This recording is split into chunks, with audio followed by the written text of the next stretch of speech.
Warning: electrical shock hazard. Disconnect power before servicing. Replace all parts and panels before operating. Failure to do so can result in death or electrical shock. Excessive weight hazard. Use 2 or more people to move and install dishwasher. Failure to do so can result in back or other injury. My name is Phil Lally. I'm the Product Service Manager for Whirlpool for the dish category, and today we're going to cover the new installation of a new model line we've got out that's going to launch in February of 2020. It's a new design dishwasher from the ground up, so there are some installation differences from what you're used to in the past. We're going to cover a KDPM 804 model today. So once you've got the literature out, you might want to review on the installment requirements tools and parts page. There's tools that you may need to install it, and some accessories such as a water supply line, an elbow fitting. If you buy a water supply line kit, it comes with the elbow fitting.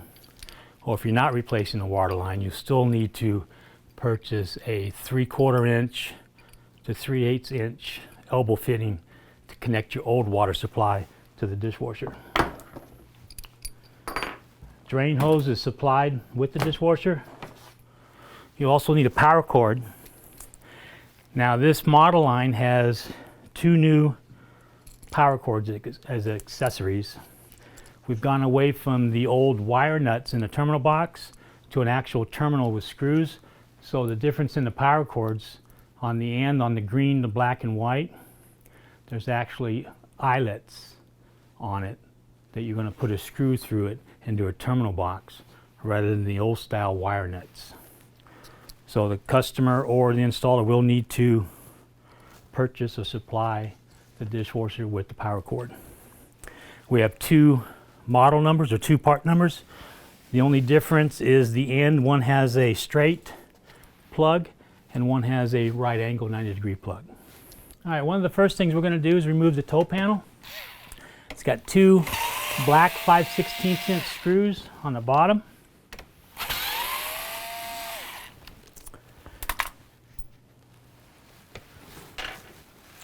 And then it's got 2 tabs at the top that it rests in. You just lift up and out.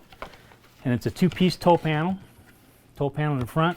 And this panel slides up and down to adjust for any unevenness or gap that you may have in the floor when you finish installing it. It's also got a little insulation piece here that just pops out. Another thing that's new about this model line is we now have a drip pan that you're going to have to remove to hook up to utilities as well. It's got a tab on the left and right side. You just depress it, pull it out, and then there's a little orange wire harness with a RAS connector. You just push on the tab and pull the connector out. Set this aside for now. This will be reinstalled once we get it into the unit before we put the toe panel on. Now, one tip I will give you: if you forget to put that drip pan on, the dishwasher will not operate if the drip pan is disconnected.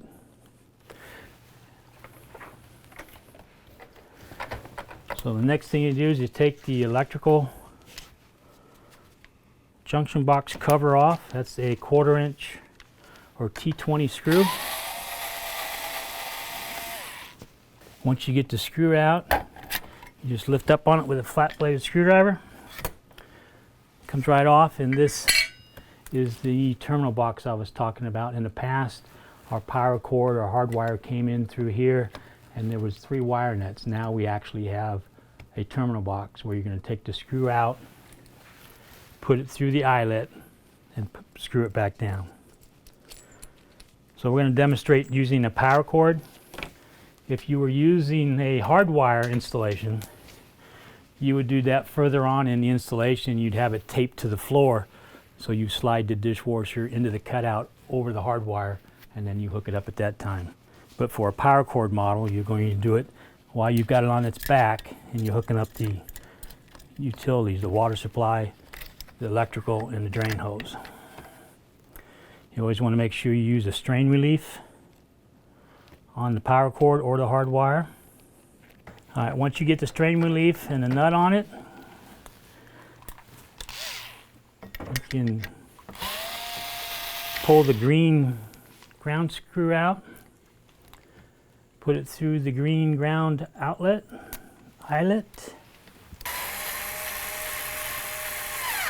Okay, we've actually got the ground one hooked up with the 1/4 inch green ground screw and the green wire.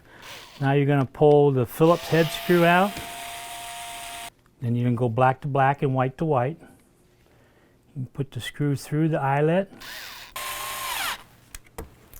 There's the black wire. We'll do the same for the white wire. Like I say, this is new. In the past, we've always had wire nuts. 2020, we're switching to this new terminal box. Reinstall the junction box cover.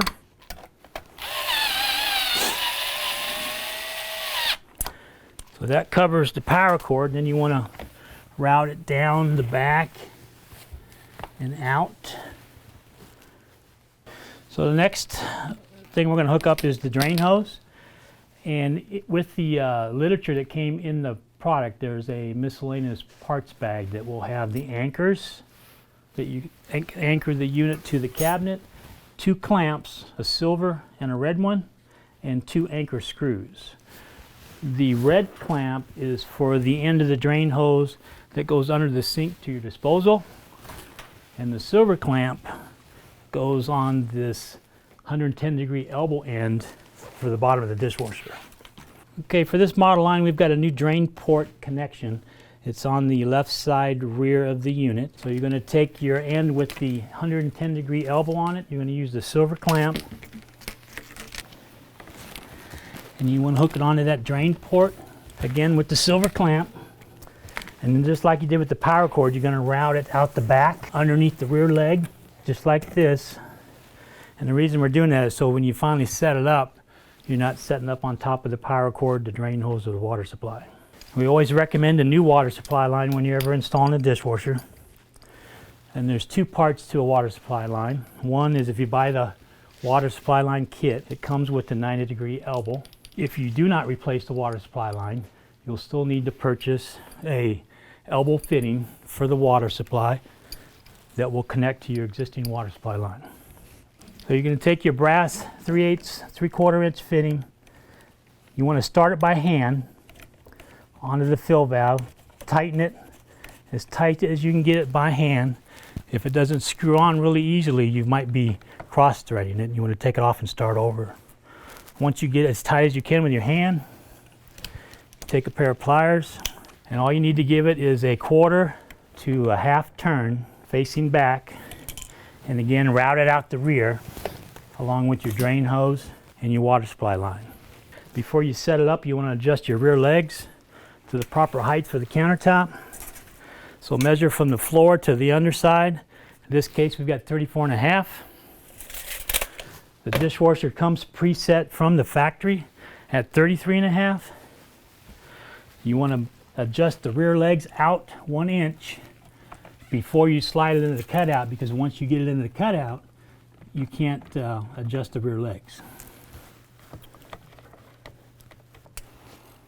Now you could do the fronts at this time, but we'd rather have you wait until you get it in there to adjust the front when you get to the portion where you're going to level it side to side and from front to rear. So at this time, once you've done the rear legs, you can set it up.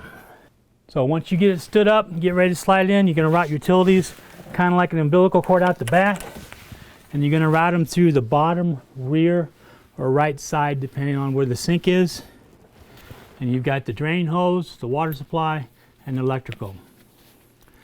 Now the hole that's required is only 1.5 inches.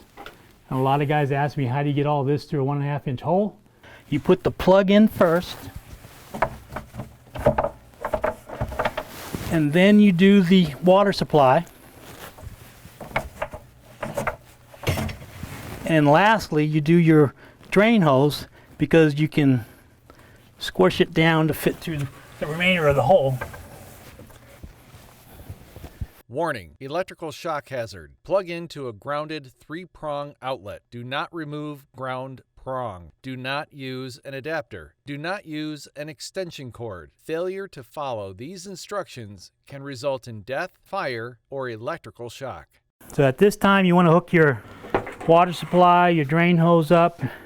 Now it's going to, when you plug it in without the drip pan connected, remember I showed you that orange wire, it has to be hooked to the float.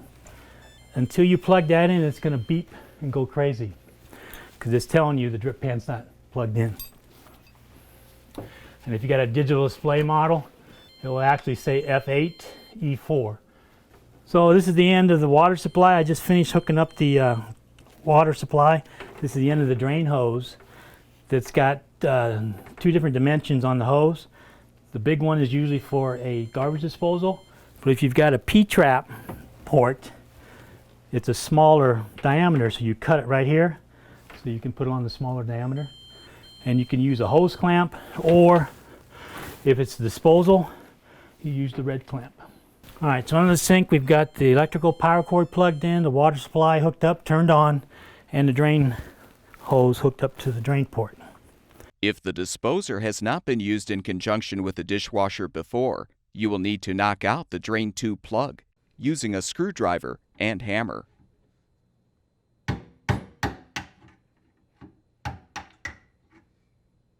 You can use needle nose pliers to remove the plug after knocking it through. Slide the large retaining clamp onto the drain hose and attach the hose to the disposer or the drain pipe if applicable.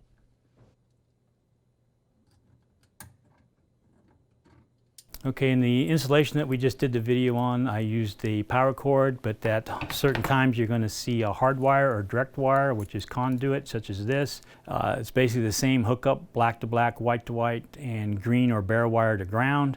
So make sure you get the strain relief on it, and then you just take your needle nose pliers and make a circle with the copper wire, put the terminal box screw through it in the terminal, and you're all set.